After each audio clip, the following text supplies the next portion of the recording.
Movie की शुरुआत होती है तो हमें डेविड नाम के एक आदमी को दिखाया जाता है जो अपनी बीवी और अपने 6 साल के बेटे के साथ अपने घर की खिड़की से बाहर देख रहा है। बाहर एक जोरदार तूफान चल रहा है, खास तौर पर इनके घर से थोड़ी ही दूर पहाड़ियों पर, जहां लगातार बिजलियां गिर रही थीं। इन्हें लगा इनका घर भी इस तूफान से बच नहीं पाएगा, इसीलिए वो रात गुजारने अपने घर के बेसमेंट में चले जाते हैं। सुबह होती है तो डेविड घर से बाहर आकर देखता है कि तूफान ने तो सब कुछ तबाह कर दिया। ये घर से थोड़ी ही दूर झील के किनारे पर होते हैं कि डेविड की वाइफ की नजर किसी चीज पर पड़ती है। वो डेविड से कहती है उधर देखो। डेविड देखता है कि जिन पहाड़ों पर रात को लगातार बिजलियां चमक रही थीं, वहाँ से बहुत सारी धुंध झील से होते हुए इनकी तरफ बढ़ रही है। इन्हें बहुत अजीब महसूस होता है। फिर डेविड अपने पड़ोसी को देखता है जो काफी परेशान था क्योंकि एक बहुत बड़ा दरख्त उसकी गाड़ी पर गिरा हुआ था। वो डेविड से पूछता है क्या तुम शहर जा रहे हो? डेविड कहता है हाँ। फिर डेविड, उसका 8 साल का बेटा और उसका पड़ोसी शहर की तरफ निकल जाते हैं। रास्ते में ये लोग देखते हैं कि आर्मी की बहुत सी गाड़ियाँ बड़ी अफरा तफरी में आ रही होती हैं और ये वहीं से आ रही थी जहाँ रात को पहाड़ियों पर बिजलियाँ चमक रही थी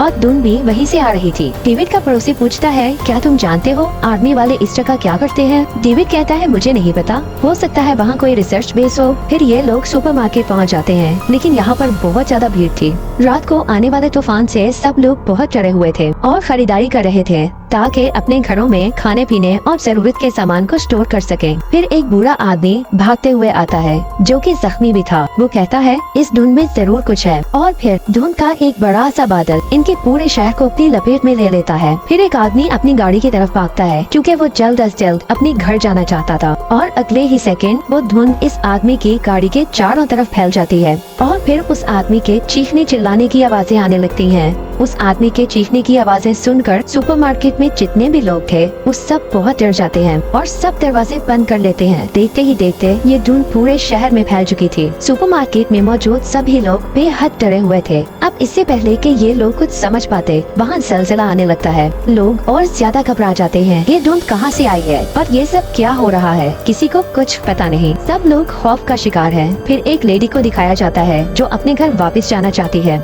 क्योंकि उसके बच्चे घर पर अकेले हैं। वो सबसे मदद मांगती है लेकिन कोई उसकी मदद नहीं करता क्योंकि कोई धुंध में बाहर जाना नहीं चाहता था। फिर वो अकेले ही बाहर चली जाती है। डेविड गोदाम में चला जाता है। वो देखता है कि जनरेटर में से बहुत धुआं निकल रहा है। वो जनरेटर को बंद कर देता है। वो गोदाम से बाहर निकलने ही वाला था कि उसे महसूस होता है कि शटर के पीछे कोई है जो शटर को जोर जोर से धकेल रहा है। डेविड डर जाता है और वहाँ से फौरन बाहर निकल आता है। बाहर स्टाफ के लोग आ जाते हैं जो कि जनरेटर को ठीक करने आए थे जो खराब हो गया था और डेविड ने बंद कर दिया था। लेकिन डेविड उन्हें अंदर जाने से रोक रहा था। उसे कुछ ठीक नहीं लग रहा था। वो नहीं चाहता था कि कोई अंदर जाए, लेकिन वो लोग डेविड की बात नहीं सुनते और अंदर चले जाते हैं। जनरेटर को ठीक करने पर उन्हें पता चलता है कि मसला बाहर की तरफ से है। डेविड एक बार फिर से उन्हें बाहर जाने से मना करता है, लेकिन फिर से उसकी बात किसी ने नहीं सुनी थी। फिर उनमें से एक लड़का कहता है कि मैं बाहर जाता हूँ और इसे ठीक कर देता हूँ। वो शटर को खोलने के लिए बटन दबाते हैं और शटर ऊपर उठने लगता है। ये लोग देखते हैं कि बाहर हर तरफ धुंध है और अब वो धुंध अंदर आने लगी थी और फिर ऐसा लगा कि उस धुंध का बना हुआ एक बहुत बड़ा ऑक्टोपस है जिसके बहुत बड़े बड़े हाथ हैं और उन हाथों ने अब उस लड़के को पकड़ लिया था और उसे खींच रहे थे। डेविड उस लड़के को पकड़ लेता है और बाकी सबसे मदद मांगता है, लेकिन बाकी सब लोग इतना डर चुके थे कि कोई मदद करने को आगे नहीं आता और वो बड़ा सा ऑक्टोपस उस लड़के को खींचकर बाहर ले जाता है और इससे पहले कि वो पूरी तरह बाहर निकलता, डेविड उसके एक हिस्से को काट देता है। अब ये सब लोग वापस आकर बाकी लोगों को बताते हैं कि हमने धुंध का एक बहुत बड़ा ऑक्टोपस देखा है, लेकिन कोई इनकी बात पर यकीन नहीं करता। फिर डेविड और स्टाफ के कुछ लोग इनमें से एक आदमी को उस जगह लेकर जाते हैं जहाँ पहले ऑक्टोपस था। वहाँ अभी भी वो हिस्सा पड़ा हुआ था जो डेविड ने काटा था, लेकिन जैसे ही वो एक स्टिक से उसे टच करते हैं उस हिस्से में जान आ जाती है और वो हिलने लगता है, लेकिन अगले ही पल वो पिघलकर पानी बन जाता है और बहकर बाहर निकल जाता है। अब ये आदमी वापस आकर बाकी सबको बताता है कि ये लोग बिल्कुल ठीक कह रहे हैं। इस सुपरमार्केट में कुछ प्रॉब्लम तो जरूर है। असल में ये पूरी मार्केट चारों तरफ से ग्लास की बनी हुई थी, इसलिए उनकी जान को शदीद खतरा था।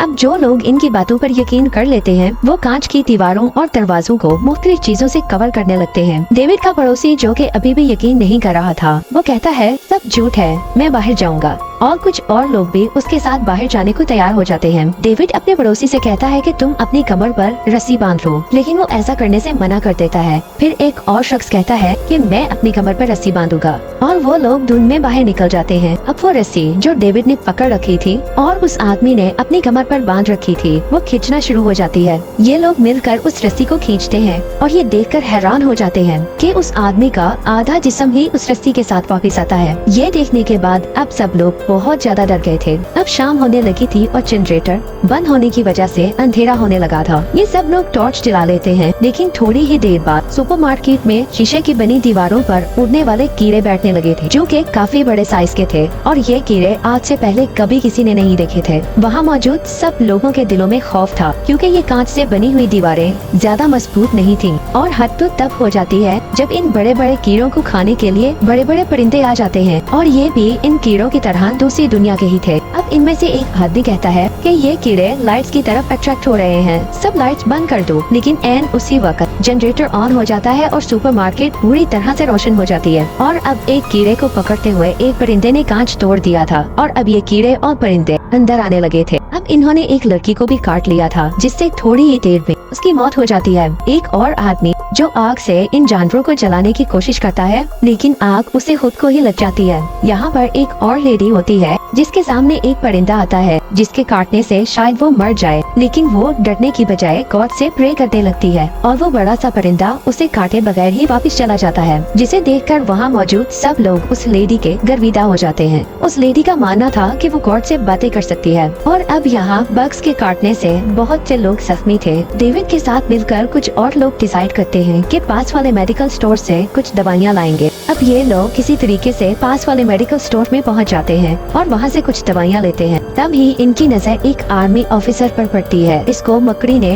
अपने जाल में बुरी तरह जकड़ रखा था। वो ऑफिसर अभी जिंदा था, लेकिन उसकी हालत बेहद खराब थी। वो ऑफिसर इन्हें देखकर कहता है इट्स आवर फॉल्ट, यानी ये हमारी गलती है। और फिर उसके जिस्म से मकड़ियाँ निकलने लगती हैं और अब यहाँ बहुत सारी मकड़ियाँ आ गई थी, जो कि इन पर हमला कर देती हैं। एक मकड़ी एक शख्स पर जाल फेंकती है जो उसके पैर पर लगता है। इसके जाल में कोई एसिड था, उस आदमी का पैर जलने लगता है। इनके दो साथी मारे जा चुके थे। डेविड और बाकी बचे लोग बड़ी मुश्किल से दवाइयाँ लेकर वापस आ जाते हैं, जहाँ सब लोग इनका इंतजार कर रहे थे। स्टोर में फंसे बाकी लोगों के साथ आर्मी का एक जवान भी था, जिसकी पोस्टिंग उन्हीं पहाड़ियों में हुई थी। अब डेविड उससे पूछता है, बताओ ऊपर पहाड़ियों में क्या चल रहा है, वहाँ कौन से तजर्बे हो रहे हैं? हमें मेडिकल स्टोर में एक मरते हुए आर्मी ऑफिसर ने बताया है कि ये सब आर्मी की गलती है। सोल्जर कहता है, जब मेरी पोस्टिंग वहाँ हुई थी तो हमने सुना था कि हमारी दुनिया के चारों तरफ और बहुत सी दुनिया है और उन दुनियाओं में जाने के लिए अलग अलग पोर्टल्स होते हैं, और ऐसा ही एक पोर्टल हमें पहाड़ियों पर मिला। शायद अब ये धुंध और मुख्तलिफ जानवर उसी पोर्टल के रास्ते हमारी दुनिया में आ गए हैं।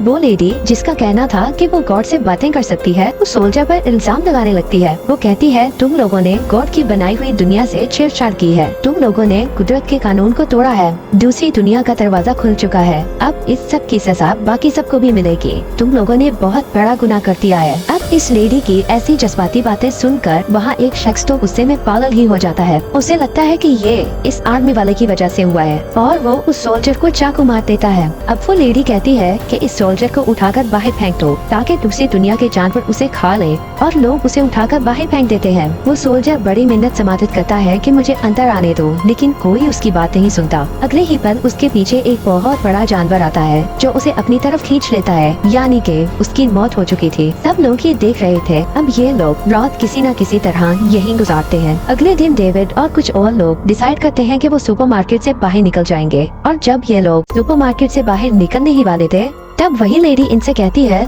तुम लोग यहाँ से बाहर नहीं जा सकते। डेविड कहता है, हमारे रास्ते में मत आओ, हमें जाने दो। लेकिन वो लेडी और उसके सब मानने वाले कहते हैं कि अब हमें एक और कुर्बानी देनी होगी, और वो कुर्बानी किसी बच्चे की होगी।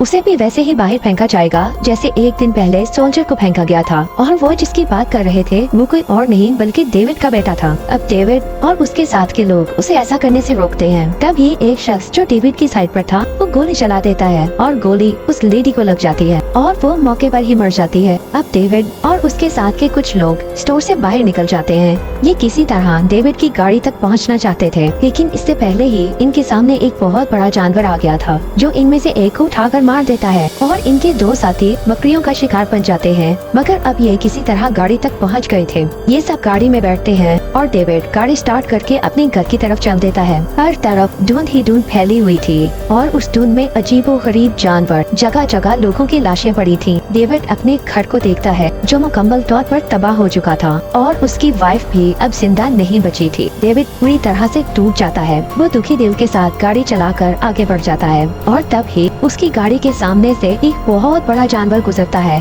उस जानवर के हर कदम पर जमीन थरथरा रही थी। यानी कि मूवी के शुरू में जो जलजला आया था वो असल में इस जानवर के चलने से था। वो सब आगे बढ़ते हैं और थोड़ा दूर जाने पर उनकी गाड़ी की गैस खत्म हो जाती है। ये लोग सड़क के बीचों बीच फंस चुके थे और अब कुछ ही देर में ये भी उन बड़े बड़े जानवरों का शिकार बन जाएंगे। डेविड के पास एक गन थी जिसमें 4 गोलियां थी और ये 5 थे। ये सब डिसाइड करते हैं कि अपनी जान दे देंगे लेकिन उन जानवरों का शिकार नहीं बनेंगे। डेविड एक एक करके 4 गोलियां चलाता है और सबको मार देता है। फिर वो खुद गाड़ी से बाहर निकलता है और उन बड़े बड़े जानवरों को ललकारने लगता है। लेकिन अगले ही पल उसके सामने एक बड़ा सा टैंक आ जाता है जिसमें आर्मी के लोग थे। यानी आर्मी वाले सबकी मदद कर रहे थे। वो बकरियों के जालों को जला रहे थे और सब ही खतरनाक जानवरों को भी मार रहे थे। उन्होंने स्टोर में फंसे हुए सब लोगों को ही बचा लिया था और उनके साथ वो लेडी भी थी जो स्टोर में से सबसे पहले निकली थी, जिसके बच्चे घर पर अकेले थे और अब उसके साथ उसके बच्चे भी थे।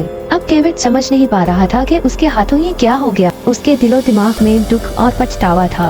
अगर वो भी स्टोर में थोड़ी देर और रुक जाता और जल्दबाजी ना करता तो उसके साथ के सब लोग आज जिंदा होते। उसने अपनी बीवी और अपने बेटे को भी खो दिया था। वो बोझल दिल के साथ रोने लगता है और अब इसकी जिंदगी में ये दुख और पछतावा हमेशा रहेगा। और इसी के साथ यहाँ मूवी का दी एंड हो जाता है। फ्रेंड्स, आपको मूवी कैसी लगी कमेंट्स में जरूर बताइएगा। लाइक या डिसलाइक आपकी चॉइस है। Thanks for watching.